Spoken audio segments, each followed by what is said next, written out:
ஸ்டூடெண்ட்ஸை அடுத்த கட்டத்துக்கு கொண்டு போகணும் அப்படின்றதுக்கான ஒரு awareness. At the same time வந்து அது ஒரு அவேர்னஸ் இல்லாமல் அவங்கள வந்து நம்ம அப்ரிஷியேட் பண்ணக்கூடிய ஒரு ஃபங்க்ஷனாகவும் இருக்கும்.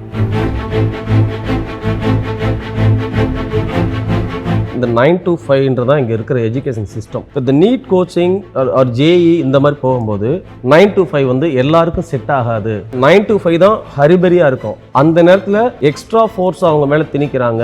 அதனால அந்த டைம்ல வந்து நாங்கள் ஜம்ப் ஆகிறோம். ஒவ்வொரு ஸ்டூடெண்ட்டுக்கும் நாங்கள் தனித்தனியாக வந்து அந்த டைம் செட் பண்ணுறோம்.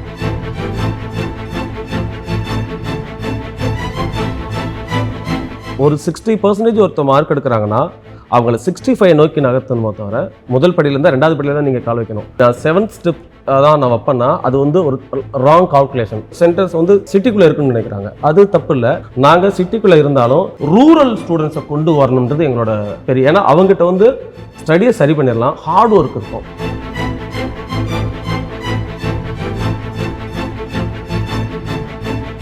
MBBS நீங்கள் எடுக்கிறீங்க, சித்தா நீங்கள் சொன்ன ஆயுஷ் இருக்குது. அதுக்கு அடுத்து வந்து கிட்டத்தட்ட 21 வகையான வந்து கோர்சஸ் இருக்குது. இப்போ ஒரு டாக்டர்னா நீங்கள் ஒரு மெடிசன் PG UG பண்ணி ப்ராக்டிஸ் பண்ணுறதுக்கு ஒரு பர்டிகுலர் டைப் எடுக்கும். ஆனால் இது அப்படி கிடையாது. நீங்கள் படித்து முடித்த உடனே உங்களுக்கு ஜாப். அது ஃபாரினில்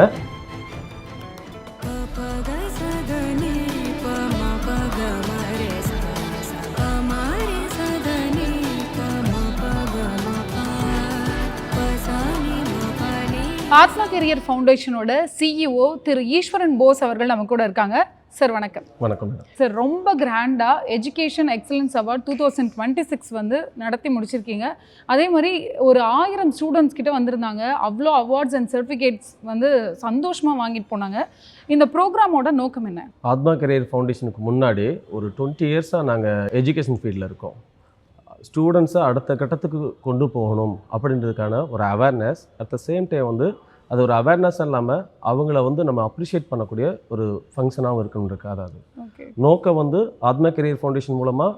அடுத்து இன்றைக்கி என்ட்ரன்ஸ் எக்ஸாம் இருக்குது. நிறைய வந்து ஹையர் எஜுகேஷன் போகிறதா இருந்தால் அதுக்கு என்ட்ரன்ஸ் எக்ஸாம் இருக்குது.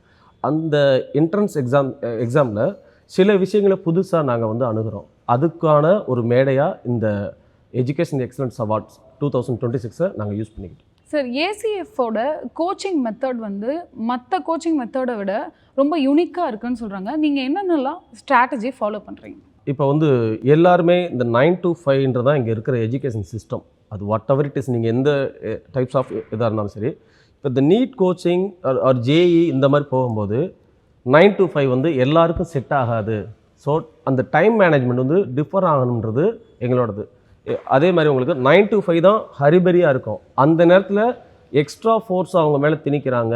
அதனால் அந்த டைமில் வந்து நாங்கள் ஜம்ப் ஆகிறோம்.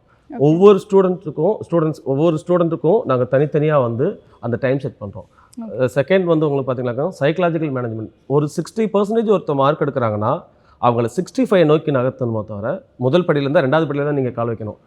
அது நான் 7th ஸ்டெப் தான் நான் வைப்பேன்னா அது வந்து ஒரு ராங் கால்குலேஷன். அதனால நாங்கள் 60னா 65, 65னா 70 இந்த மாதிரி. தேர்டு வந்து இதான் ஃபஸ்ட் டைம் இந்தியாவில் நினைக்கிறேன். ஃபுட்டு வந்து ரொம்ப முக்கியம். ஒருத்தவங்க படிக்க போகிறாங்கன்னா அவங்களுக்கு வந்து நீங்கள் ஃபுட்டு ரொம்ப ரொம்ப முக்கியம்.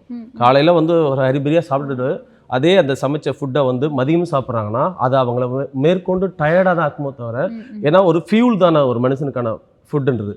அந்த ஃபுட்டில் வந்து நாங்கள் வந்து ஃபுட் மேனேஜ்மெண்ட்னு இந்த ஃபுட்டை தான் நீங்கள் ஃபாலோ பண்ணணும். ஒவ்வொரு ஸ்டூடெண்ட்டையும் தனித்தனியாக வந்து அவங்களோட ஹெல்த் கால்குலேட் பண்ணி தனித்தனியாக ஃபுட்டை வந்து ஃபாலோ பண்ண சொல்கிறோம். ஓகே. ஒவ்வொரு ஸ்டூடெண்ட்ஸுக்கும் ரொம்ப முக்கியத்துவம் கொடுக்குறீங்க அப்படின்றது இதுலேருந்து என்னால் புரிஞ்சுக்க முடியுது. நீங்கள் ரூரல் ஸ்டூடெண்ட்ஸுக்கு ரொம்ப இம்பார்ட்டன்ஸ் கொடுக்குறீங்க அப்படின்றது தான் நான் கேள்விப்பட்டேன். அதோட காரணம் என்ன? நம்மளுக்கு எல்லாமே தெரிஞ்ச விஷயம் தான். சிட்டிக்குள்ளே உள்ளவங்களுக்கு எல்லாமே ஈஸியாக கிடைச்சிருது.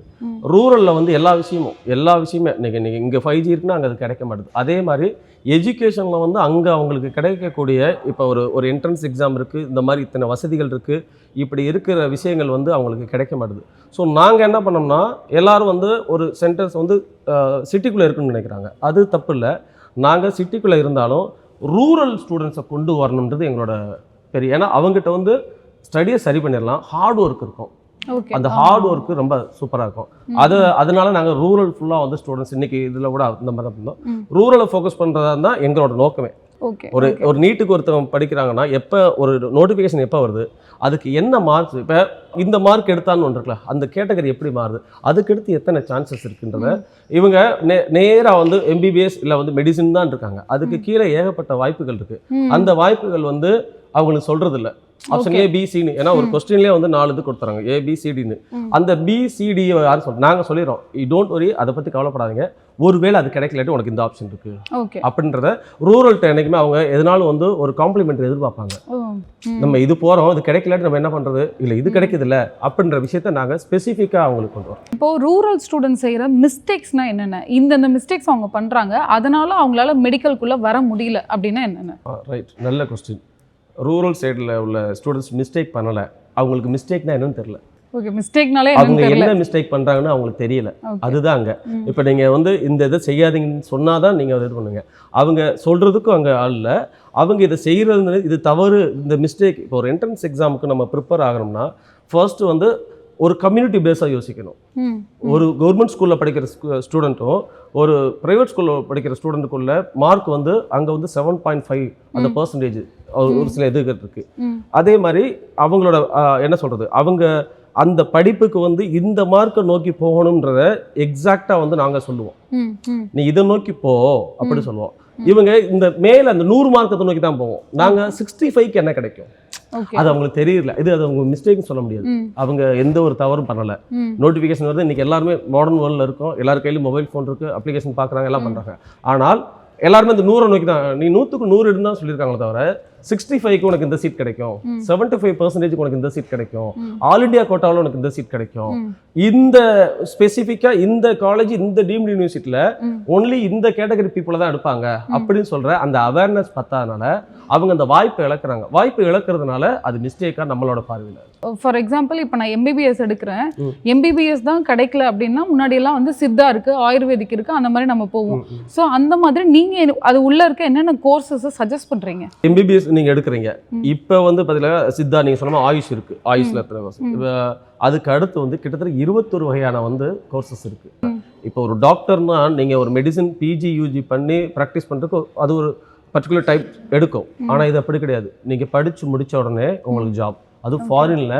இப்போ ஒரு டாக்டர் இருக்காங்கன்னா நீங்கள் இப்படி யோசிக்கணும், ஒரு எம்பிபிஎஸ் டாக்டர் இருக்காங்கன்னா அவங்களுக்கு கீழே அந்த கோ ஸ்டாஃப் அவங்க கீழே 10 பேர் இருப்பாங்க. ஸோ நீங்கள் 10 பேர் இருக்கிற இடத்துக்கு போட்டி போடணுமா, ஒரு இடத்துக்கு போட்டி போடணுமான்றதை நாங்கள் சொல்லிடுவோம். ஒரு இடத்துக்கு போட்டி போடுங்க, ஒருவேளை அந்த இது கிடைக்கலாட்டி அந்த 10 பேரில் ஒரு ஆளை போய் இருந்துருங்க.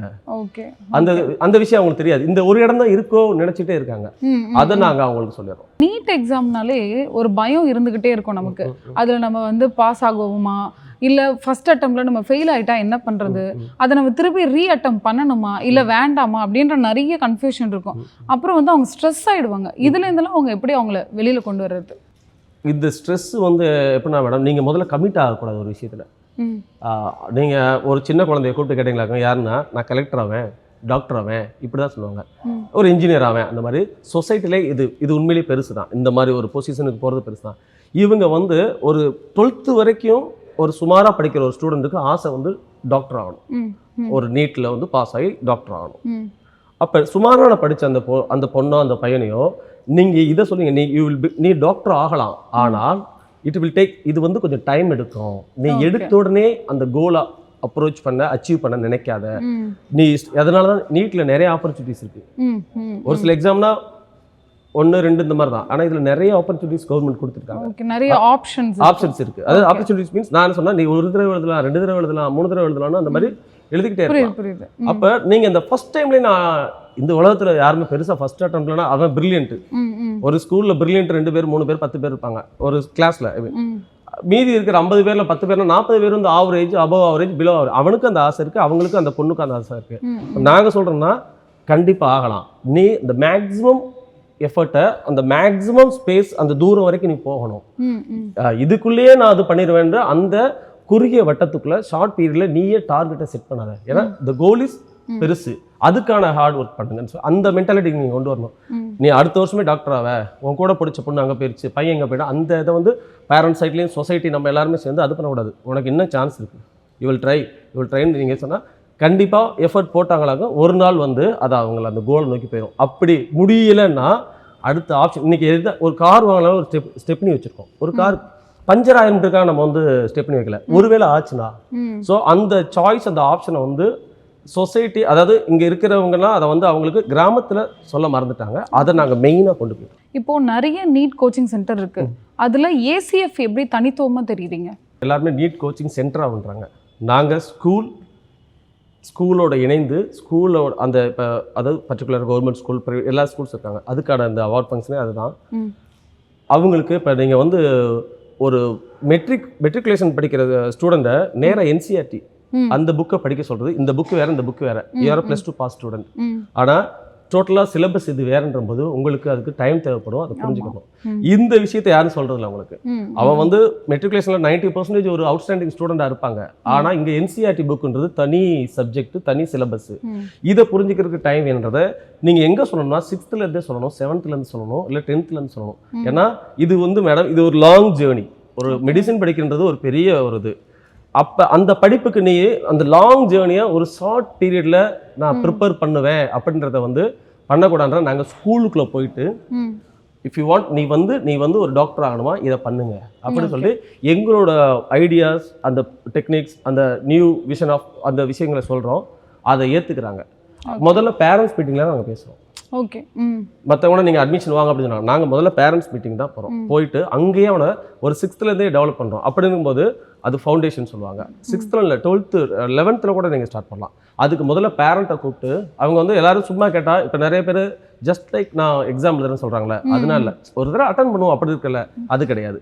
உனக்கு இதில் விருப்பம் இருந்தால் வான்றதை அங்கேருந்து பிடிக்கணும். ஏன்னா ஸ்கூலோட ஒரு பையனோட வந்து அந்த ரிலேஷன்ஷிப் முடிஞ்சு போயிடுது, அந்த தொடர்பு முடிஞ்சு போயிடுதுன்றதை அங்கே கட் பண்ணுறாங்க. நாங்கள் ஸ்கூலுக்கு அடுத்தும் நீங்கள் ஸ்டூடெண்ட்டை ஃபாலோ பண்ணுன்ற ஒரு மீடியமாக ஏசிஎஃப் இருக்குது. அதுதான் எங்கிட்ட உள்ள புதுசு.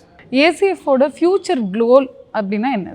ஏசிஎஃபோட ஃபியூச்சர் கோல் வந்து எங்களுக்கு இன்றைக்கி வந்து வளரும், அதாவது வல்லரசு நாடுகளில் இந்தியா முன்னோக்கி போயிட்டுருக்கு. இருக்கிற அத்தனை கண்ட்ரீஸ்லேயும் நம்ம இங்கே மெடிசின் படித்தவங்க தான் அங்கே போய் ஒர்க் பண்ணுறாங்க. ஓகே. ஏன்னா the gateway of treatment, medical ட்ரீட்மெண்ட்னா இந்தியா, அதில் சவுத் இந்தியா. அப்போ இங்கேருந்து போகிறாங்க.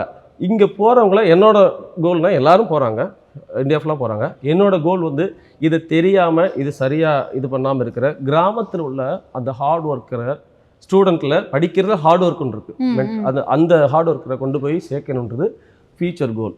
ஓகே. வேறு எதுவுமே கிடையாது. பெர்ஃபெக்டாக நம்ம கமிட்டி மெம்பர்ஸுக்கும் நம்ம டேரக்டர்ஸுக்கும் இந்த இன்ட்ரோ மூலமாக நன்றியை சொல்லிக்கிறேன். ஃபர்ஸ்ட் வந்து மிஸ்டர் ரெஜின், நாகர்கோவில், கன்னியாகுமரி மாவட்டம்.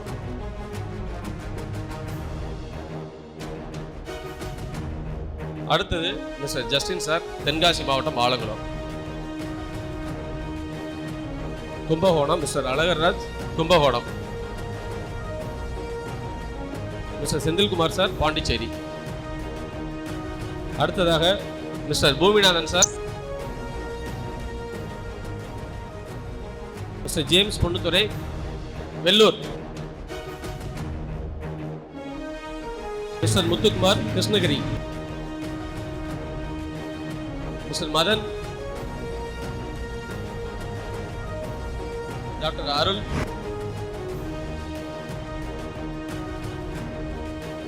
மிஸ்டர் நாகேந்திரன்.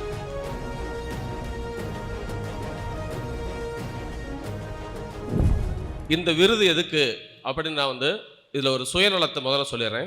கல்லூரிகளையும், தனியார் கல்லூரிகளையும், அதில் குறிப்பாக ஆர்ட்ஸ் அண்ட் சயின்ஸ் காலேஜஸையும், ப்ரைவேட் ஸ்கூல்ஸ் அவங்களையும் வந்து, அதாவது ஹையர் செகண்டரி ஸ்கூல்ஸ், அவங்கள நாங்கள் சந்திக்கிறதுக்கு வந்து ஒரு வாய்ப்பை ஏற்படுத்தணும்.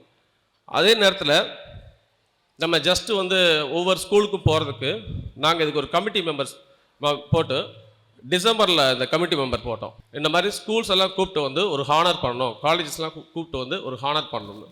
அதுக்கு 20 பேர் கமிட்டி மெம்பர்ஸ். அதுக்கடுத்து என்ன பண்ணோம்னா, எப்படி அவங்கள ஹானர் பண்ணுறேன்னா, என்னை பொறுத்த வரைக்கும் தமிழ்நாட்டில் மொத்தம் எங்களுக்கு தெரிஞ்சதுபடி, நாட் எக்ஸாக்ட்லி, ஒரு 1500 ஸ்கூல்ஸை வந்து நாங்கள் அப்ரோச் பண்ணோம். எல்லாரையும் கூப்பிட்டு உட்கார வச்சு ஒரு விஷயத்தை நம்ம ஷேர் பண்ணணும்னு சொல்லி அப்ரோச் பண்ணோம். பட் வந்து அதில் எங்களுக்கு வந்து 120 ஸ்கூல்ஸ் வந்து எங்களுக்கு செவி சாய்ச்சாங்க. ஏன்னா ஒரு சில ஸ்கூல்ஸை மட்டும் நாங்கள் வேணும்னே அவாய்ட் பண்ணோம். கார்ப்பரேட் ஸ்கூல்ஸ் மட்டும் நாங்கள் அவாய்ட் பண்ணோம். ஆனால் ஒரு சில ஸ்கூல்ஸை வந்து நாங்கள் வந்து தேடி ஃபைண்ட் அவுட் பண்ணி அவங்கள கம்பல்சரியாக வந்து அவங்கள கம்பல் பண்ணி நாங்கள் இதுக்குள்ளே கூப்பிட்டு வந்தோம். எதுக்குன்னா, அந்த மாதிரி ஸ்கூல்ஸ் ரூரல் ஏரியாவில் இருக்கிற ஸ்கூல்ஸ்னால் கொஞ்சம் உள்ளே கொண்டு வந்தோம். அதே மாதிரி ஆர்ட்ஸ் அண்ட் சயின்ஸ் காலேஜ் அந்த மாதிரி தான் எடுத்தோம். கார்ப்பரேட்டாக இருக்கிற யாருமே பண்ணலை. இதை எங்களுக்குள்ளே உள்ள ஒரு சந்திப்பாக இருக்கிறதுக்காக, அந்த சுயநலத்துக்காக அவங்கள இங்கே வர வச்சோம். எங்களோட ஆத்மா கெரியர் ஃபவுண்டேஷன் நாங்கள் வந்து 20 வருஷமாக வந்து ஸ்கில் டெவலப்மெண்ட்டில் நாங்கள் இருந்துகிட்ருக்கோம். எங்களோட அடுத்த கட்ட நகர்வாக வந்து கல்லூரிகள்லையும் பள்ளிகள்லையும் சில ப்ரோக்ராம்ஸ் உள்ளே கொண்டு போகணும். அது எல்லாருக்கும், ஸ்டூடெண்ட்ஸ், சொசைட்டி, உங்கள் ஸ்கூல் அண்ட் காலேஜ் மேனேஜ்மெண்ட், அப்புறம் எங்கள் சைடு ஆத்மா கெரியர் ஃபவுண்டேஷன் 4 பக்கமும் ஒரு நல்ல ஒரு விஷயத்தை கொண்டு போகணும் அப்படின்றதுக்காக ஒரு மீட் பண்ணுவோம். அந்த நோக்கம் தான் எங்களுடைய சுயநலம். பொதுநலம் என்னென்னா வந்து ப்ரைவேட் ஸ்கூல்ஸை வந்து உங்கள் அசோசியேஷன் மற்றது தவிர்த்து எங்களை மாதிரி வந்து ஒரு ட்ரஸ்ட் ஓரியன்டா இல்லை வந்து ஒரு ஸ்கில் டெவலப்மெண்ட் ஓரியன்டா உள்ளவங்க, ஏன்னா ஸ்கூலில் படிச்சுட்டு தான் எங்களுடைய ஸ்கில் டெவலப்மெண்ட் கோர்சஸ்க்கு வர்றாங்க, நிறைய பேர் வர்றாங்க. அடுத்து காலேஜில் படித்தவங்க நிறைய பேர் வர்றாங்க. அப்போ நாங்கள் இந்த காலேஜ் அண்ட் ஸ்கூல்ஸ் இன்ஜினியரிங் படித்தவங்க எங்கிட்ட யாரும் வர்றது கிடையாது, பாலிடெக்னிக் மற்றனா வர்றது கிடையாது. ஆர்ட்ஸ் அண்ட் சயின்ஸில் படித்தவங்க எங்களுக்கு நிறைய பேர் வர்றாங்க. +2 முடித்தவங்கள எங்களுக்கு CBSE மேக்ஸிமம் வரமாட்டாங்க, மெட்ரிகுலேஷன் நிறைய பேர் வர்றாங்க. ஸோ இவங்களை ஏன் நம்ம ஹானர் பண்ணக்கூடாது அப்படின்ற இவங்களை நம்ம கூப்பிட்டு வந்து ஹானர் பண்ணணும். இந்த ஸ்கில் சம்மந்தமான கோர்சஸும் அதை இன்னும் கொஞ்சம் நேரங்கள் சொல்கிறேன். சில அதர் ஸ்டேட்டில் இருக்க மாதிரி சில கோர்சஸையும் ஸ்கூல்ஸ்லையும் காலேஜ்லையும் பண்ணணும். அதுக்கு ஒரு வாய்ப்பை இந்த அவார்ட் ஃபங்க்ஷன் மூலமாக நம்ம ஏற்படுத்திக்கிறோன்றது தான் இதோட முழு நோக்கம். எப்படிப்பட்ட சுயநலமாக இருந்தாலும் அதில் பொதுநலம் இருக்குன்றது என்னுடைய கருத்து. ஸோ இந்த அவார்ட் ஃபங்க்ஷன் வந்திருக்கிற அத்தனை கல்லூரி தாளாளர்கள், அந்த கல்லூரி நிர்வாகத்தினர், அதே மாதிரி பள்ளிகள், தனியார் பள்ளிகள் பிரின்சிபல், முதல்வர்கள், அந்த பள்ளி நிர்வாகத்தினர் அனைவரையும் வருக வருக என வரவேற்று வந்ததுக்கு நன்றி சொல்லி விடைபெறுகிறேன். நன்றி, வணக்கம்.